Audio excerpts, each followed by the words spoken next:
Hello, and welcome to another episode of Shampoo and Booze. This is episode number 14 at shampooandbooze.com.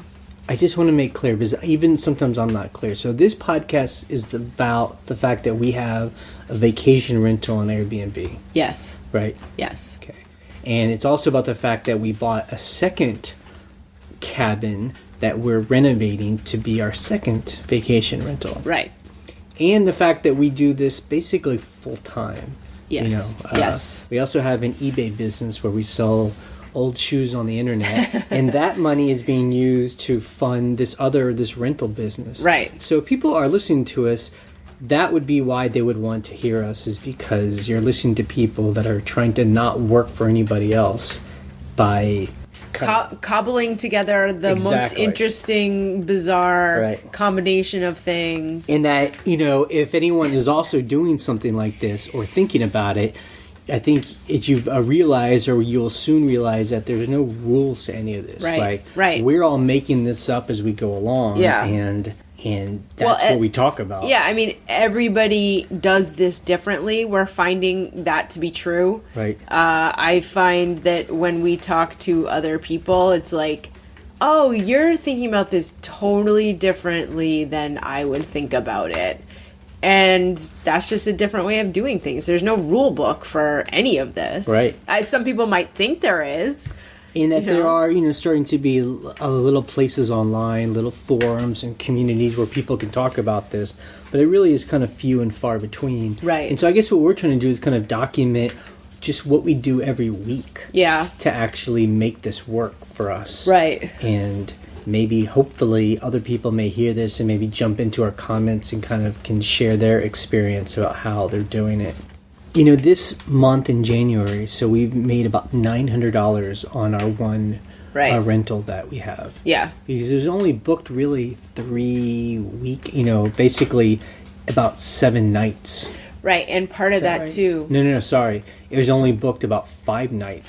Oh my gosh. Mainly because, number one, we had a huge snowstorm on the East Coast. So we moved someone to another month. And that killed, a whole week and a half. Yeah. We had family take up one weekend. And that was actually a vacation holiday weekend. So that shows that we love our family. Yeah. And then we actually have some friends who are staying this weekend, and they're actually staying a whole week. Yeah. So, that's kind of one of the benefits of having a house. Cool places that you can be really a big shot. Be like, hey, come and stay on my Yeah. I will say we are bartering for some other things with them. So that's not fully they're doing some work for us. Yeah. And we're so that's kind of cool. Now, I just do want to say, so we have been starting to book for future months. Like in February, it's good with the one rental we have up it's rented.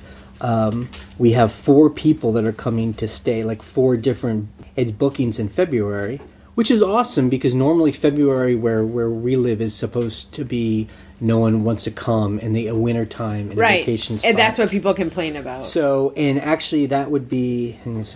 So we actually have about $1,500 booked for February. And that's not, and we still have a weekend that we could book. So that's great for us. That's amazing. That's very helpful. I mean, it's like we said, our mortgage on the house is $1,100. So if we can make $1,100, we're basically paying that house for itself, which is what we want. Yeah. Okay. So we've been talking about this is our first winter time. It's basically our first year doing this. Trying to rent our place on Airbnb. Yeah. And so, and this is our first winter time, and everyone else that has cabins around it says, oh, January, February, March, forget about it. You might as well just shut the place down. Some people do shut down. Right. We know people that are shut down right now. Or some people are like, you'll only rent 1 weekend a month. And so we've already been doing better than that. Right. But we're wondering how we could actually get people to book more. I mean, there's a woman down the street that has a really cool log cabin, and she's pretty booked. She's booked a lot. She's booked about twice as much as we are. She's been on the market for longer, so we don't know how many of those are repeat customers or... Now, there's a couple things. Number one, we have to compare her prices. Now, her prices are on par with ours. Yeah. They're not much lower. They're a little bit lower, but not by much. Right. And then the other thing is we were actually talking to another cabin owner today, which I'm sure we'll talk about. Who knows her. Who knows her. And he said she does massive advertising. I don't know if it's Google ads or whatever. Now, is she on Airbnb or is she... I don't think so. So, and she's interesting too. She's like a lot of the people around here where they book through their own website. So they have their own website and they pay for Google ads. Yeah. And maybe they're on Facebook probably. You know, they are not on Airbnb. She's on Airbnb, yeah. So that's interesting to us. And, you know, and it's because that is so, I mean, I would never think to do that. To be like, let's rent a cabin in this area and let me just go to Google and be like, cabin for rent in this town. Like, I don't know. Maybe it's like a generational thing. What I would do is be like, I would go to Airbnb. Or some kind of or site. VRBO. You know, yeah, HomeAway or something. Yeah. It's just very interesting. I mean, I guess I just don't have any experience renting a home outside of Airbnb. I've never done that. Before that, I only went on hotels.com and got like hotels places. Right. Yeah, I mean, we definitely were not the kind of people that would think before Airbnb came along. I was not the kind of person to think like, let me book a house somewhere. I think also like for us, and this is for me in particular, I sort of became an adult during the time of websites like this. You know what I mean? True. So, like, I never rented a house by calling someone through the newspaper. Well, like, I never even thought of doing that. You said that as you were a kid growing up in Massachusetts, and you guys in the summertime would rent a house somewhere. In Cape Cod. Cape Cod. How would you find that? Do you have an idea? Well, first of all, I was 6 years old, so I had nothing to do with it. Right. I have to ask my mom. Yeah. I mean, I'm sure that there were... You look in the newspaper, you know, Boston area newspapers, and they would be ads for Cape Cod places, or you would call a realtor. You'd go in the phone book and look for like cabin rental, like management places, like in the town that you're interested in or whatever, and you call them. Hey, I need 3 bedrooms, blah blah blah. We want it on a lake, you know, stuff like that. So that's. You know, that's how the world worked, dude. Like, that's just the way it was. You remember, you're older than me. There was newspapers. We had stone tablets when I was a kid. That's what I was saying. But, well, okay, so, like, when you guys went down to the seaside in, what was the town called? In Texas, Palacios, Texas. Palacios, Texas. Yep. So you guys stayed in, like... It was like a hotel. So it was a hotel. It was like a long, but it was the kind of hotel where you could do like a long stay, and it was like on the. How did your parents find that? I know exactly how. That's great. I was young, but I still knew. You were older than 6. I still knew. You were like 12. It was a matter of we just, you know, it was, you know, a couple hours from where we live, and we like drove in the Pinto, and we just ran across it, you know. Old. And we like ran across it, and you know, my parents stayed. It was cheap, and it was like, you know, owned by a nice old couple, right? And it just was a cool place. And my dad was like, "Let's just go back there." And we went back there 5 or 6 years in a row. They even let you stay there by yourself once. They one time dropped me off. Well, 2 years in a row, they dropped me off and let me stay there for a whole week on my own. I must have been 10 or 11. 10 years old. It is interesting to me. I mean, but at the same time, it was kind of cool that. So those people basically just like took care of you. They're like, "Here's a room, kid." Yeah, but I mean, they didn't even do that. They didn't even take care of me. Because they were old. I mean, they were like in their 80s. You know? So. Yeah, I mean, I got a room with a key, and then my dad gave me like $20 and to go get food at the grocery store. Let's just say this is, if you were 10, this is 1983. Right. So $20 is getting you some good groceries. Yeah. Is it like $20 now? Even then, it wasn't a lot of money because it's like, I was like, oh, cool, I'm on it's my own. And like, I wanted to buy all the cool sugar cereal I couldn't eat, but I didn't really have enough to like you don't have buy enough money. Of it. Well, like, weren't they afraid like someone was going to steal you? It's interesting. 10 years. My parents would never leave us alone at 10. Yeah, I just 11 maybe. I just remember there was a guy and his wife and kids were living in the hotel like short term. Yeah. I mean, now I think about it, it was like he was probably really struggling. Yeah. And I remember I guess he was learning to be a salesman. And he was trying to sell a bread maker, an electric bread maker. And he used me as like practice. And being young, I was like, oh, he's just interested in like telling me something. But now that I think about it, he was just practicing on me, selling the bread maker. And I was just like, I can't believe your parents let you. I'm so afraid for you, 10-year-old you. So it was a different time. That's very bizarre. Okay, I don't know. So what this all came down to is that it's the wintertime and it's our first year, and we just don't know what the norm is, and we don't want to accept other cabin owners. What their norm is, where they're just like, you'll never make any money, and then we're doing pretty good. We're paying our mortgage with the money we're making, even in the winter months. But I'm like, can we do better? And so we're questioning, like, do we really discount the price? Right. Or do we stay firm on our price? Like, the people that did rent at a discounted price, because some weekends we did do that, would they have just rented normally? You know? And so, it's just one of those things, like with our eBay business, do people buy items just because it's cheap, or do they buy items because it's the exact one they want? And here's a good example. We had raised the price for February 14th, so it's Valentine's Day weekend. February 14th is like a Monday, right? But it's a holiday Monday or something. It's President's Day. Yeah, so it's all in one. And we had some inquiries, and we had the price up to $250 a night. It was $250, right, for 3 nights. So that's kind of expensive, for someone. And we had people ask, and then they didn't book, and then someone asked, and then they're like, and they just wanted 2 nights, sadly. And she was like, I don't know about the price, and you kind of went back, and you're like, what did you say? You're like, our place is nice. Right, so we had 3 people, different people ask about it and be like, cool, I think I'm going to book it. And then for like a week, nobody booked. And so finally this woman said, I'm interested, but can you cut me a deal? Like, I like to pay $200 a night and not $250. Right. But we decided to stay firm. And I was like, that's what the price is. Someone is going to book this. Right. And I told her, please compare us to other people around here, and you'll see our quality is much better. And she wrote back, you're absolutely right. Quality is better. Let me think about it. And then she booked the next day. Morning. Because, ultimately she's like, I want to stay where I want to stay. Yeah, I want to stay in a nice place. $50 more, it's like...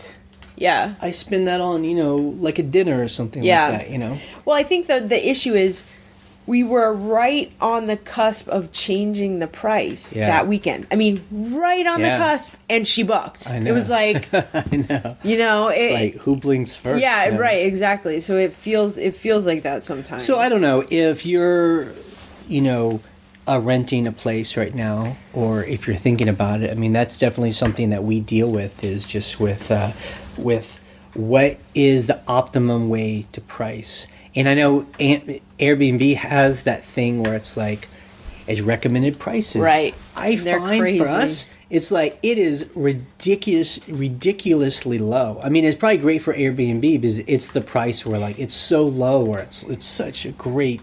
Like, we're asking $250. It's telling us, like, do $130. $130, $110. You're like, what? It's not even worth my time to go clean the house for that, Because I just think that their algorithm is just... There are so many things it doesn't take advantage of as far as, like, quality and all that. Yes, exactly. So, like, they don't see the quality of your house. I mean, they'll see your amenities and stuff, but the actual quality of your house...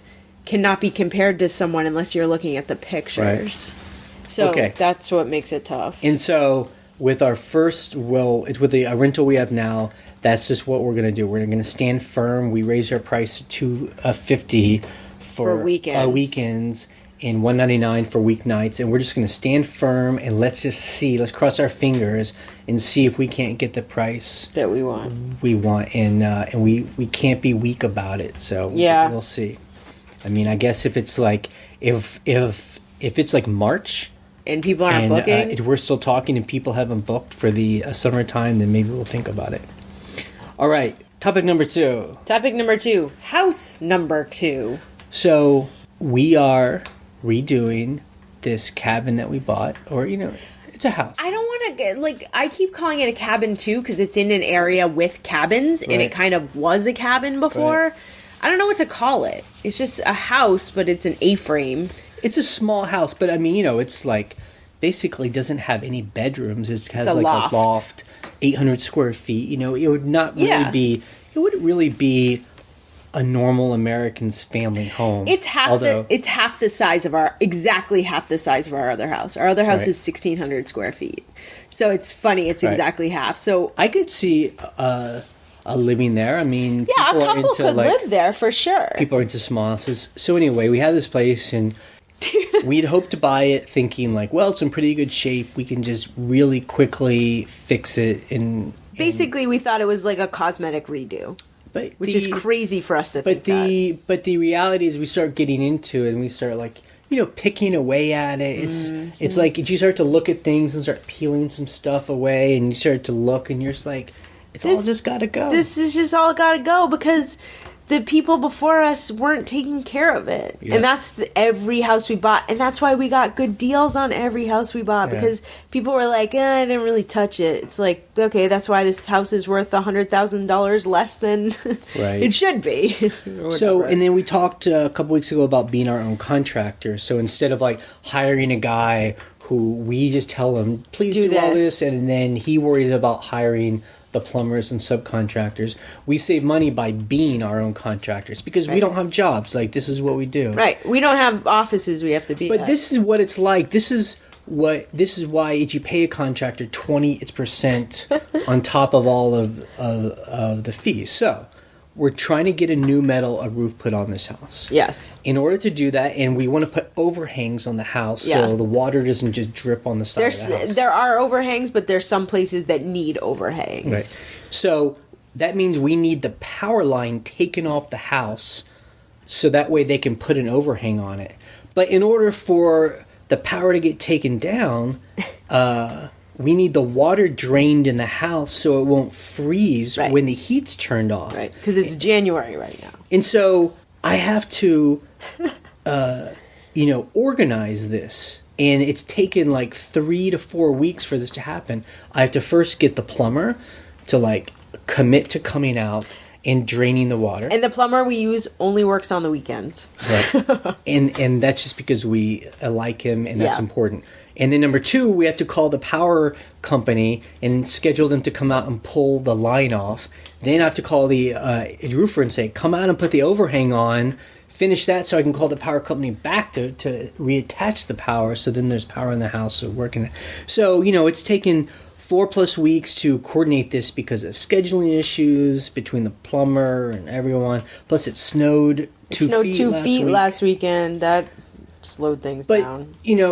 But that's just the way it is. Anyone that's ever done a remodel knows that this is the deal. Even if you are acting as your own contractor, you just know it takes much longer than you think. Much longer because there's so many. It's moving parts. But the reason why I like to be our own contractor is that at least I feel like I'm in some kind of control, even if there is pauses and complications. At least I know I've done everything I can. Right. I think that's part of it for anything. It's like you make the phone calls, you write the emails, you make the phone calls again, and you're like, I've done what I can do. And this is another reason why, because even doing the simplest things takes time and effort. And that's why I'm like, well, if we're going to go through this, let's make this place exactly the way we want. Yeah. Like, cutting corners ultimately doesn't really save you that much more time. Not because at all. Even doing cheap jobs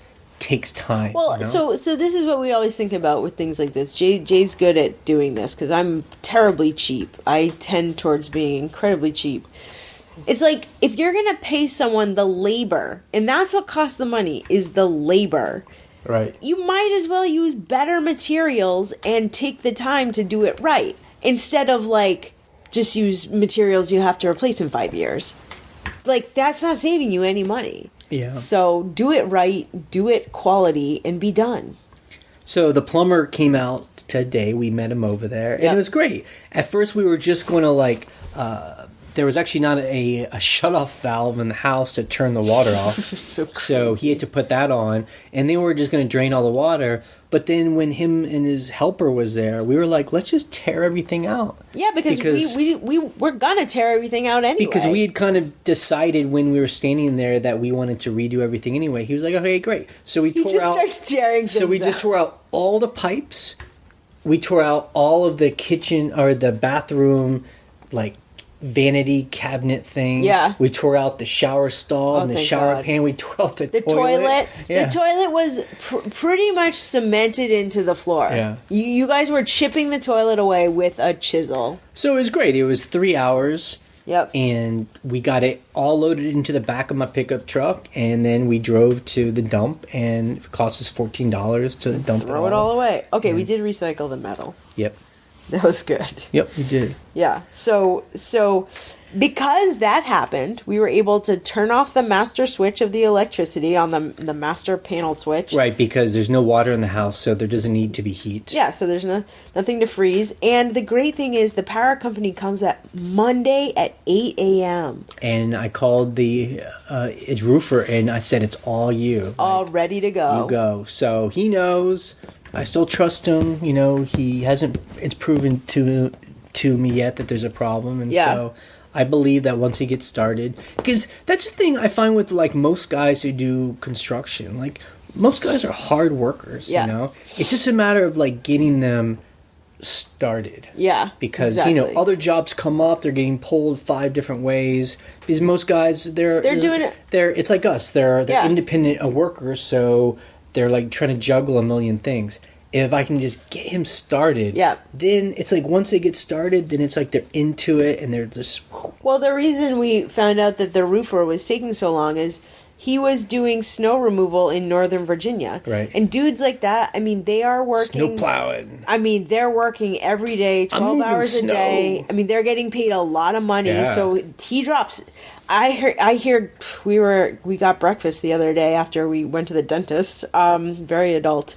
And I heard people talking over in the corner, and they were like, this guy's like, I haven't gotten any sleep in a week, but I'm making so much money because they have a plow. Like $50 an hour. Yeah, like it's crazy. So guys around here, like you can't get them in the winter because they're doing that if it snows. And you know, I wonder if anyone finds this interesting. Like other people that rent on Airbnb, I found like a lot of people we read about or listen to online, they're more like urban people. So they live in a city. Yeah. And their whole thing is they either rent apartments and then re-rent them out as Airbnbs, or they have a 3-bedroom apartment and they rent rooms in their own apartment, or they kind of make a makeshift management company where they just will list your apartment. You know, like they people run it. Own extra apartments and they like run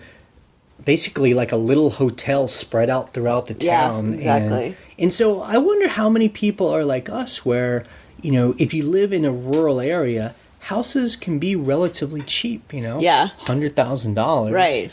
And if you're in a really beautiful area, like we are, it's nice here, you know? Yeah, it's like gorgeous. Get these old houses, fix them up, and then you have vacation rentals. Right. And I wonder how many people are doing that. I don't know. I would love to know that. Yeah. I mean, obviously, we live in a place where that is normal. Yeah.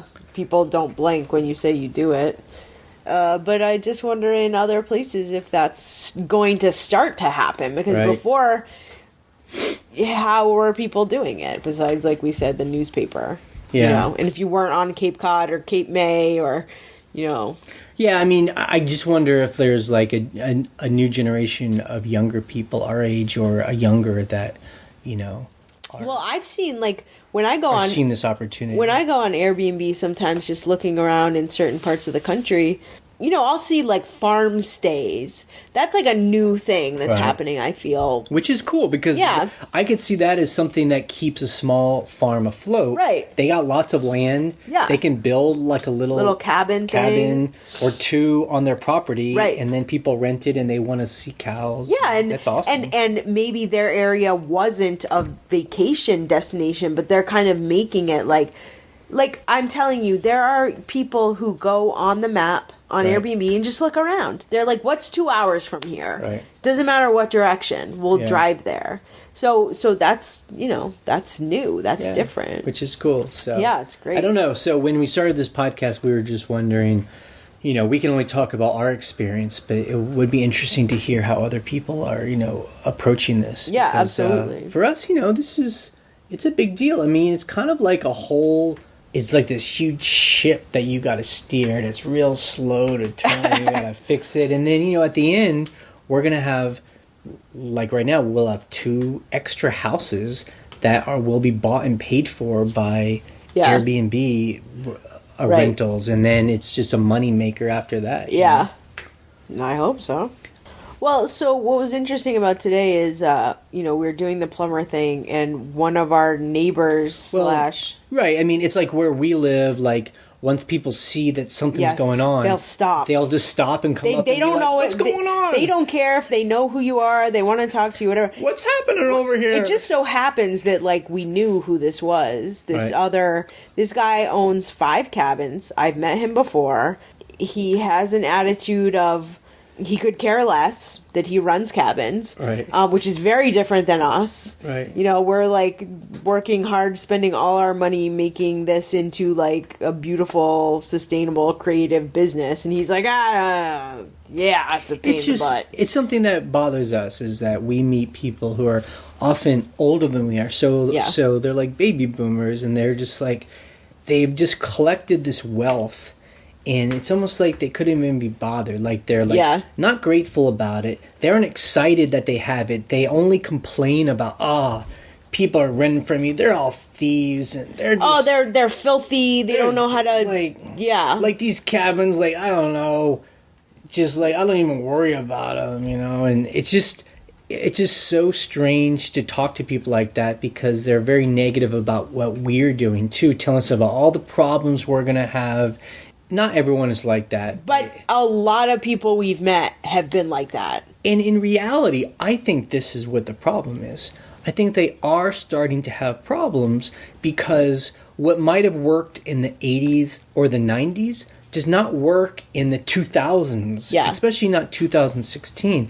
People are more sophisticated. Yep. People expect a higher quality. These are people that probably, I know this guy, I bet his places are decent. Yeah, but they're not. They aren't special crap holes, but they just aren't very nice. And I just think so he's dealing with people that are not happy because his level of quality is no longer up to standard. Like, it's not just like people want to rent a hunting cabin. People want like a nice place. Yeah, where like it looks like a magazine, Right. And the hilarious thing is, we were saying this to him. We're like, why do you think we're like taking all this time to do this? And he's like, it's like, why would you put so much money into an old house? Like, if you're never going to make the money back, I'm like, make the money back? Yes, we are. That's what a business is. But I think also what's hard is, and we've seen this on Main Street and in different places, people have these like hobby businesses where they're retired and they made their money and they have a pension, or they inherited money, or they inherited houses and land, and they're all set basically. But they have these businesses, and then they try to give you advice on your business. And I'm like, no, see, nobody gave this to us. Like, we've been working our asses off to do this. People just start up like a little gift shop or a little sandwich shop or something, and it's just something for them to do, and they don't need to actually make a living off of it because it's just something fun for them to do until they get bored and they can stop doing it. And it's different giving us advice because this like needs to make money. Like, this is a real business. Well, and that's what he's saying. We were so confused because he's talking about this one cabin on the river, and he's like, it doesn't make a profit. And we're like, how does a cabin on the river, number one, not make a profit? And number two, why aren't you worried it's not me? He's like, my wife and I have full-time jobs. This is not our job. Right. And I'm like, great, stop giving me advice right now because you have no idea what you're talking about. And again, and that's another kind of like strand of this is like the people who own property, where their whole goal is like passive income. So they're willing to have like much lower profits if they don't really have to put a lot of work into it. If it's paying for itself. You know, well, and also the other thing too is he said, I build houses for a living. I'm a construction person, whatever. In 2007, I had 5 houses I was about to flip. We all know what happened in 2007. He couldn't get rid of them to save his life, so he decided to do cabin rentals. Right. He didn't want to do that. Right. He's not interested in doing that. So it just sucks when guys like that are like super interested in what you're doing, how are you doing it, why are you doing it, blah blah blah, but I don't care about mine. And you're like, get off my property. Like, stop talking to me. Because I do care. Right. You know, I'm putting all my time and money into this because I do care. I can tell that's really sparked a lot of so anyway, enthusiasm. Yeah. That being said, moving on to a new topic before I go crazy, I did a little marketing this week for the farmhouse. This is the other house that is rentable. I sent out a few letters to local wedding venues with postcards, because we have like color postcards that we give out to people. Because our house is really perfect for people who are going to weddings, not having a wedding at our house, but they're either going to a wedding nearby, they're having a honeymoon, or they're having like a little like bridal dinner the night before or something. So I'm trying to like get the wedding venues to recommend us. I think it's a great idea. Yeah. You know? So I it took me like a week to write up nice letters. Yeah, so we wrote up a letter kind of introducing ourselves, explaining why our place is cool and where it is, and then, with a link to our website with like a stack of these cards, and and we even said we'd love to come and meet you and we can talk to you. And I said, I'd love to promote your venue to our people. So the other thing I did was I emailed a bunch of like design blogs, because there are a lot of like house design blogs and interior design blogs that do like house tours. And I don't mean like they come to your house, but they like show all the photos and tell who you are. And so I was, and these things are like total shots in the dark, but I'm like, if I email a bunch of them, one of them might pick it up and be like, hey, this is a cute place. Let's like put a link to it in a blog post, So I tried to do some of that, because we got like professional photos done by a friend of ours. So I felt confident about being like, here's our place. You never know. You never know. You never know. So that's cool. It's just a few emails. Why not try? Yep. Okay, so that was kind of it for our week. I had this idea. I would love to interview anyone who has like recently stayed in an Airbnb. I just love to like ask someone how it went, because I found that people have different experiences, and I just love to hear like how it went and what they expected and how it was, and what was missing that they wanted to be there. Because I find that when we stay in Airbnbs, there's little tiny things that make the biggest difference. Yeah, because we listened to a couple podcasts where they actually interview other hosts, which I think are cool. It's very helpful. I just think it'd be interesting to interview people that are actually staying at Airbnbs, just to hear like what they're expecting, Absolutely. Okay, so we actually have a phone call on our voicemail line, and you can call and leave a message. You can leave a question or a comment, anything you want. You have 3 minutes to leave a message. The phone number is 540-407-8486. It's also up top on the blog. You can see the phone number there. And we did get a call this week. Hi, my name is Beth, and I'm calling for a shampoo and booze question for the podcast. I'm also one of your eBay fans.